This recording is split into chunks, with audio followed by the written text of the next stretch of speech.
ஒரு மகத்தான மாமனிதர்.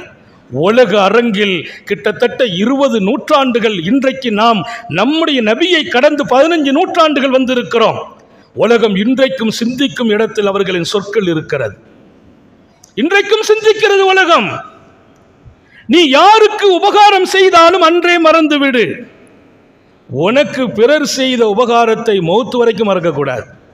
இன்னும் சொல்ல போனால் மௌத்துக்கு பின்னாலேயும் மறக்காதுன்னாங்க.